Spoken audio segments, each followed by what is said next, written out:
So just to give a little background on what this event is, the name of our concert, A Meeting of Two Seas, comes from a book on comparative religion that was written in the 17th century by a Mughal prince, Dara Shikoh.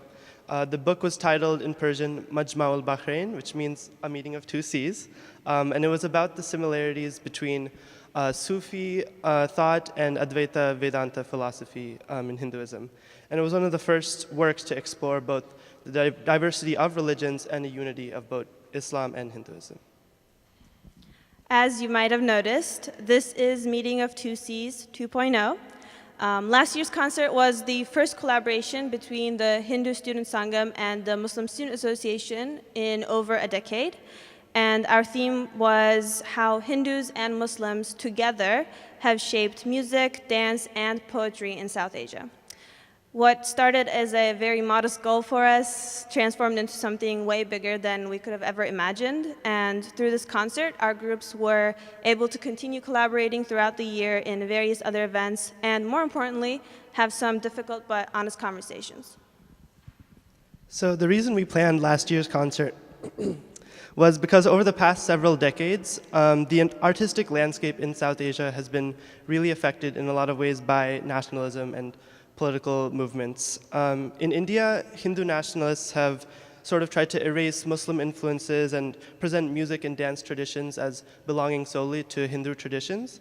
And on the other hand, in Pakistan and Bangladesh, many traditional art forms have been marginalized because they're seen as having too many connections to Hindu culture. In reality, though, the history of the arts in South Asia is largely one of Hindus and Muslims collaborating together. And today, when Hindu-Muslim conflict is unfortunately on the rise in South Asia, we believe it's increasingly important to highlight this shared history. So this year, we have expanded geographically and focused thematically. We are bringing you the arts of not just South Asia, but also Central Asia, and we are highlighting the mystic poets of these regions who are still celebrated in the arts and popular culture all across the world. Many of these poets spoke out against injustice and fundamentalism in their own societies, and their words are still relevant to us today. So in tonight's program, we'll be featuring dance, music, and poetry from all over the Indian subcontinent and Central Asia, from a variety of traditions and languages. We'll begin with opening acts by UChicago students, followed by a Qawwali performance with our special guest, Riyaaz. So thank you all for coming. We hope you enjoy the performances tonight and the reception afterwards.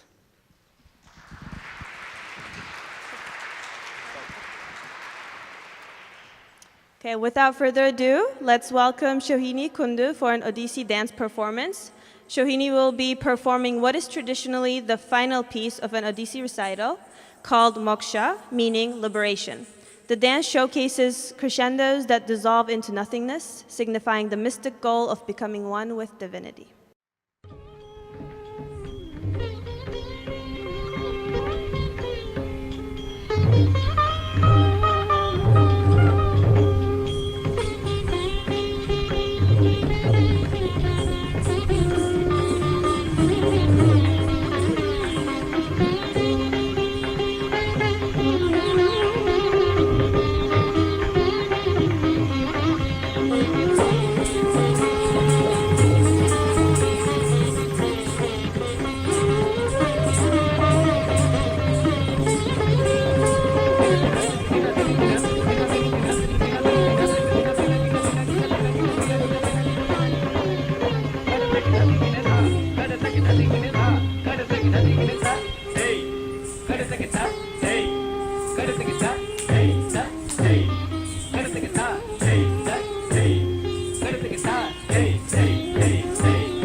In the Middle East and Central Asia, mystical poetry was recited in Sufi lodges and was often a vehicle to transport seekers into a state of spiritual ecstasy.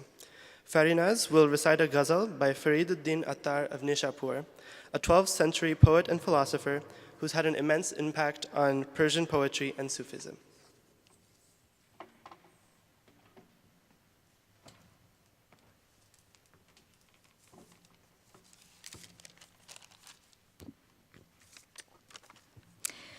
ای در درون جانم و جان از تو بی خبر و از تو جهان پر است و جهان از تو بی خبر چون پی برد به تو دل و جانم که جاودان در جان و در دلی دل و جان از تو بی خبر ای عقل پیر و بخت جوان گرد راه تو پیر از تو بی نشان و جوان از تو بی خبر نقش تو در خیال و خیال از تو بی نصیب نام تو بر زبان و زبان از تو بی خبر از تو خبر به نام و نشان از خلق را وانگه همه به نام و نشان از تو بی خبر جویندگان جوهر دریای کنه تو در وادی یقین و گمان از تو بی خبر چون پی برد چون بی خبر بود مگس از پر جبرئیل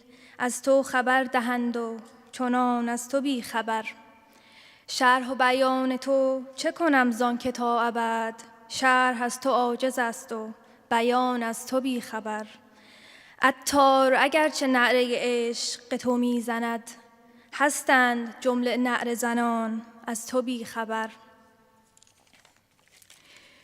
You embody my soul, yet my soul receives no knowledge of you. You encompass the world, yet the world has no knowledge of you. Knowledge of you immortalizes the heart and soul. You contain the heart and soul, yet it has no knowledge of you. Upon your path, the Sufi master and the unseasoned disciple are both in daze, yet the seasoned are unable to find you. The unripe have no knowledge of you. Your image on the mind, yet the mind is deprived of you. Your name on the tongue, yet the tongue has no knowledge of you. Your entire creation is but your names and attributes, yet they even don't have knowledge of you. Those seeking treasures in your infinite ocean, both certain and doubtful, have no knowledge of you. Since the fly was ignorant of Gabriel's wings, news delivers from you, yet they have no knowledge of you. What is to utter or narrate, as speech is eternally exhausted, and yet grants no knowledge of you?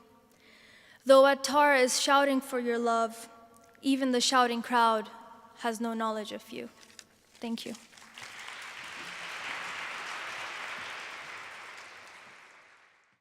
Next, we have a vocal performance of Hindustani music by Sarayu Narayan, accompanied on the tabla by Akash Dixit. Sarayu and Akash will perform a deeply meditative Bandish dedicated to the Hindu god Hanuman, followed by a Tarana.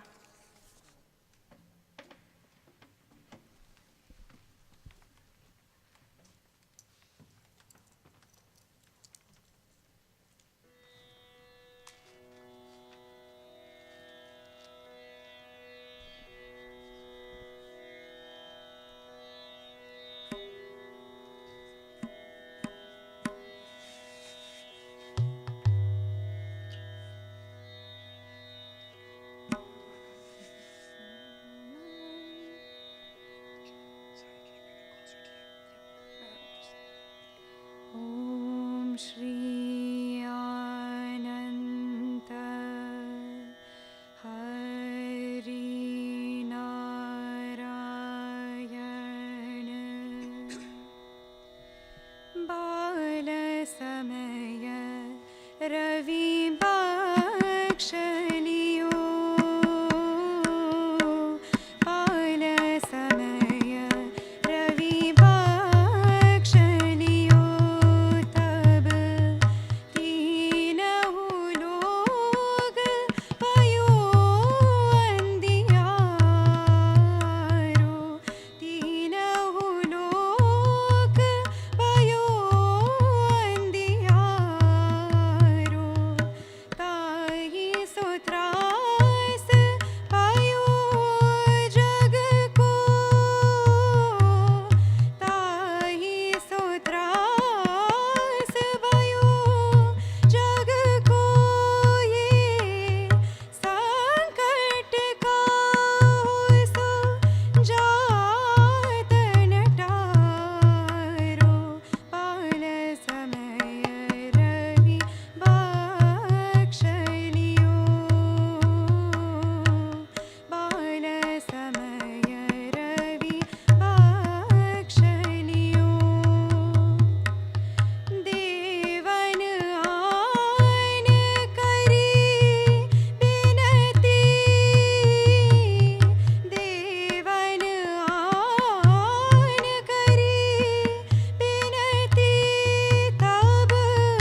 So next up, we invite Mimansa Dogra for a recitation of Sufi and Bhakti poetry.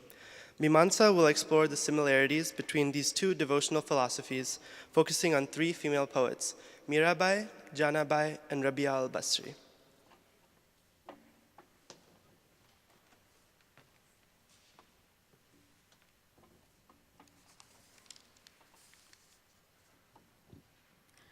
So before I begin, I just want to give some quick background on the religious movements that the poetry comes from.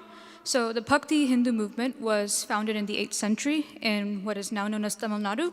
It moved north and had a Renaissance movement in South Asia from the 15th to 17th centuries. The Sufi movement is a form of Islamic mysticism that has been around since the very early years of the religion, but it became codified as a form of thought around the 11th century.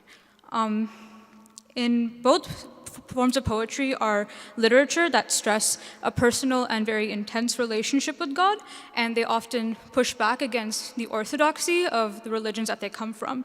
In Bhakti especially, women who practiced this form of worship were often from marginalized castes and backgrounds and used this art form as a form of rebellion. Many of them defied social conventions of the time, devoting their lives to worship of God, and in doing so, leaving their families and living monastic lives. This often had a negative reaction from the Hindu orthodoxy of the time, who disparaged these monks basically as women of no morals, women of loose principles. And Janabai, our first Bhakti poet, responds to these accusations with disdain, reinforcing her determination to follow God as she sees fit. And if that means that she is known as a woman of ill repute, then so be it. So here's the first poem by Janabai. Cast off all shame and sell yourself in the marketplace. Then alone can you hope to reach the Lord. Cymbals in hand, a veena upon my shoulder. I go about. Who dares to stop me? The pallav of my sari falls away, a scandal. Yet will I enter the crowded marketplace without a thought. Jani says, my lord, I have become a slut to reach your home. The second Bhakti poet who I'll be reading from, Mirabai, also defied quite a few social conventions in order to lead her monastic life in devotion of God. In this following poem, she reaffirms her devotion, telling her family that she will not be tied to her home and domesticity, and proclaims her love for Shyam, the god with dark skin. Mother, don't forbid me. I will go to see the holy men. Shyam's beauty lives in my heart. Nothing else pleases me. Everyone else sleeps peacefully, but my eyes are awake. The world which does not like Shyam is mad and without wisdom. Shyam is in my heart, and sleep does not come to me. I don't drink the water of a pond, filled only 4 months of the year. The cascade of Hari's nectar pours down. I will quench my thirst with it. The dark one's beauty is exalted. I will go and look at his face. Mira is suffering the pangs of separation. Whatever she wants to, she will do. And the final poem I'll be reading is from a Sufi poetess, probably the most famous one, Rabia al-Basri. Her life also somewhat paralleled the lives of Bhakti poets in that she maintained an ascetic life and spent most of it in prayer and in devotion. In this poem, she focuses on an ecstatic relationship with God, compelling her readers to love Allah not out of fear or greed, but for His qualities alone. Your hope in my heart is the rarest treasure. Your name on my tongue is the sweetest word. My choicest hours are the hours I spend with you. Oh Allah, I can't live in this world without remembering you. How can I endure the next world without seeing your face? I am a stranger in your country and lonely among your worshippers. This is the substance of my complaint. And here is the second poem by her. If I adore you out of fear of hell, burn me in hell. If I adore you out of desire for paradise, lock me out of paradise. But if I adore you for yourself alone, do not deny to me your eternal beauty. So I hope that these poems have reaffirmed and emphasized some of the similarities between these deeply ecstatic traditions, and that they provide some insight into the ways that some women chose to exercise their devotion to God. Thank you.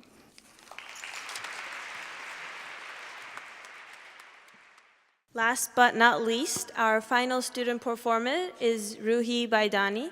Ruhi will be singing a Persian qasida for us, composed by Jalaluddin Rumi, the 13th century Sufi poet.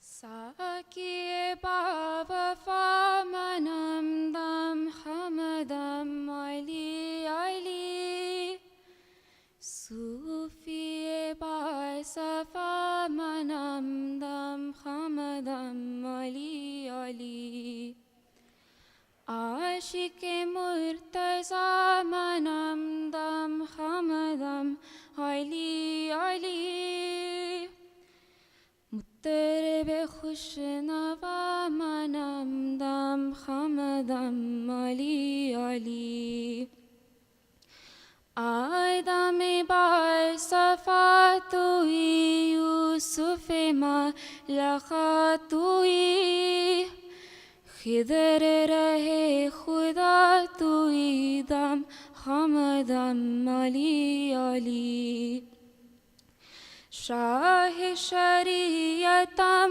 tui Pir tariqatam tui Haqq ba haqiqatam tui Tam hamadam ali ali Hamdam sayyidul bashar Raj shamshul khamar Bab shabir o ham shabar Tam hamadam ali ali Sayyid sarvar kharam Ghafta bato ayib niyam Lahmak lahmi damak dami dam hamadam ali ali Ay nama barat tajla fatay sarat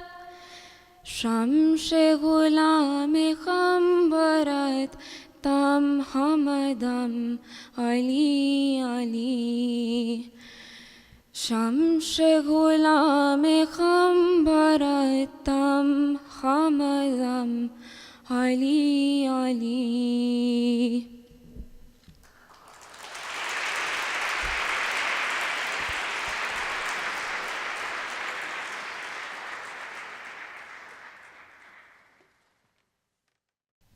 Hello everyone. Assalamu alaikum. Namaste, Sat Shri Akal. Thank you very much for spending what I've heard is a lovely weekend in Chicago with us. We're from Texas, so this is a little colder than we expect.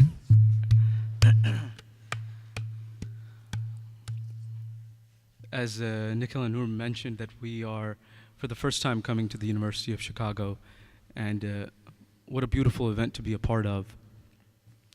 I was speaking to them earlier, and I felt like I should have done more in college. Like how smart and genius they are, I feel like. But I also felt like I was talking to people that I knew, and we all felt that sort of connection with this particular event. And as the evening goes by, I'll share a little bit more of why this coming together of two different magnanimous bodies into one is important for us and our ensemble. But the returning of home is a concept that Baba Bulle Shah talked about. And that's the piece we'll begin with today. I'd encourage you to enjoy and participate, not just physically, but also spiritually in the pieces. The first piece in Punjabi translates "My beloved has come home," as we feel like we've reconnected with old souls. Mera piya ghar aaya. Thank you.